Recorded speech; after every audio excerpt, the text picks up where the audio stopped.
Thank you, Pamela. Ladies and gentlemen, let me start by saying, no mosque here.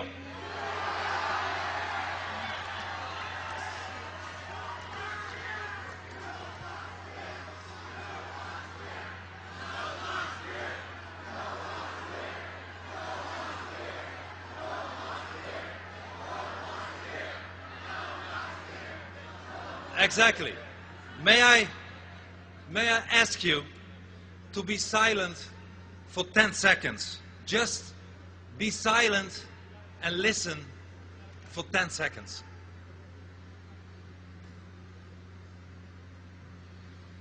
What we hear here in New York are the sounds of life of the greatest city on earth.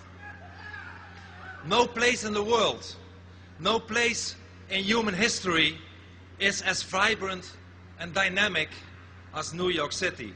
You hear the cars, you hear the cars, you hear the people, you hear them rushing to their various destinations, you hear the sounds of business and pleasure, you hear the cheers, you hear the cries, the buzzing sounds of human activity. And that is how it should be, always. But if you close your eyes, and please, close your eyes, it's a beautiful day, but close your eyes. I have been told that this day, 9 years ago, was just the same as today, a beautiful day. And remember, or try to remember, try to imagine the sounds that were heard here, exactly on this spot, under the same blue sky, exactly 9 years ago.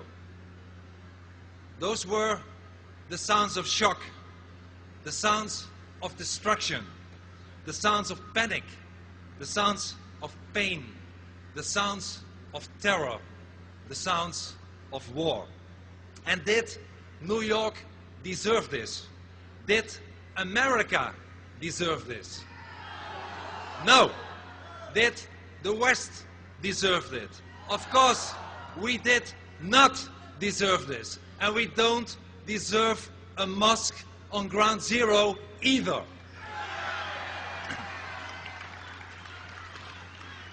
What, my friends, would you say to people, and unfortunately those people exist, people that argue that New York, that America, that the West had itself to blame for those terrible sounds?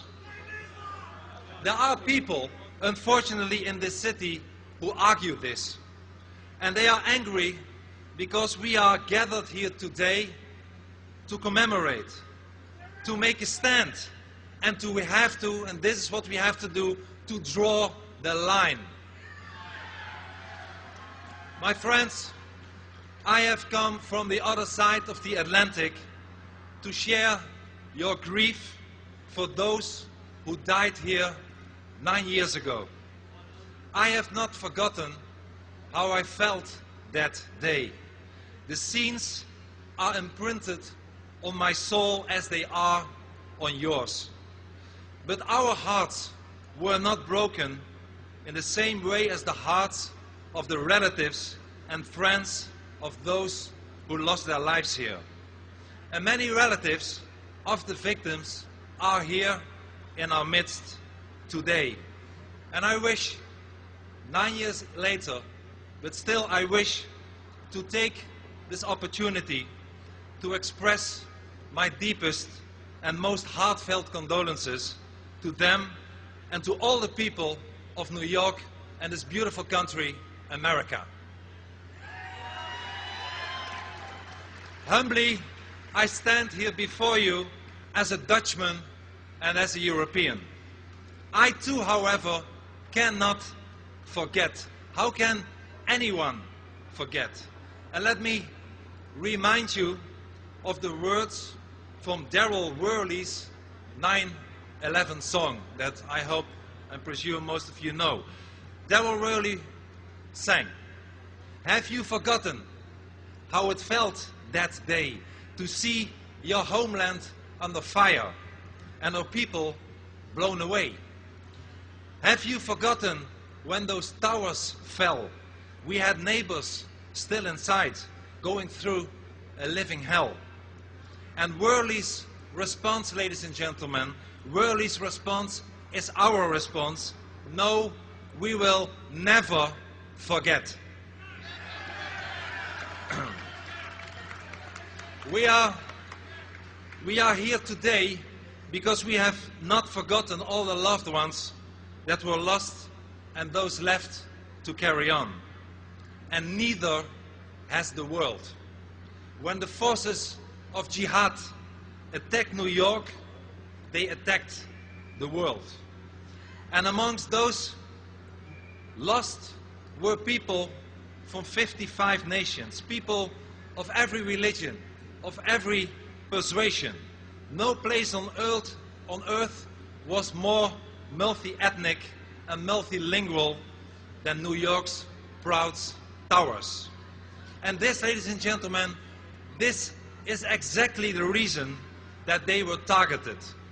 They constituted an insult to those who hold that there can be no peaceful cooperation among people and nations without submission to Sharia. To those,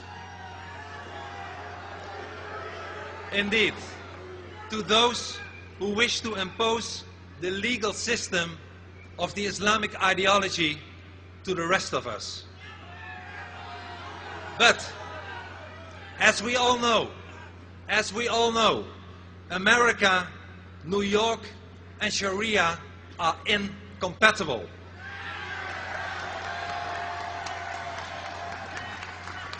New York stands for freedom, for openness, and for tolerance. Indeed, New York is rooted in Dutch tolerance. New York is tolerant, not intolerant. Suppose New York were intolerant. Suppose it would only allow people of one persuasion within its walls. Then it would not be New York, but it would be like Mecca.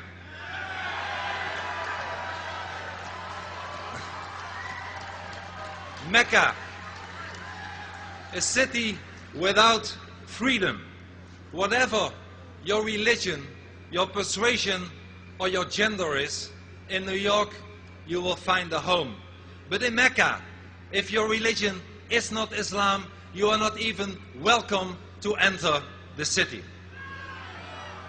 Ladies and gentlemen, Imam Faisal Abdul Rauf, who by the way is not a moderate, this Imam claims the right to build a mosque, a house of Sharia, here on this hallowed ground. But friends, my friends, but we have not forgotten. That is why we are here today, to draw the line here today on this sacred spot.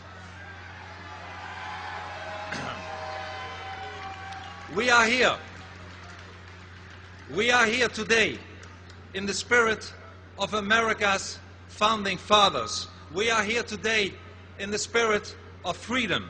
We are here today in the spirit of President Abraham Lincoln, who freed the slaves. And President Lincoln, he said, and let me quote, "Those who deny freedom to others deserve it not for themselves."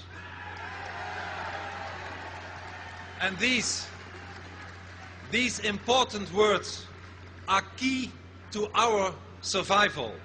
The tolerance that is crucial to our freedom requires a line of defense. And Mayor Bloomberg uses tolerance as an argument to allow Imam Rauf and his sponsors to build a so-called Cordoba mosque. But Mayor Bloomberg, your mayor, he forgets, however, that openness can never be open-ended. A tolerant society is not a suicidal society.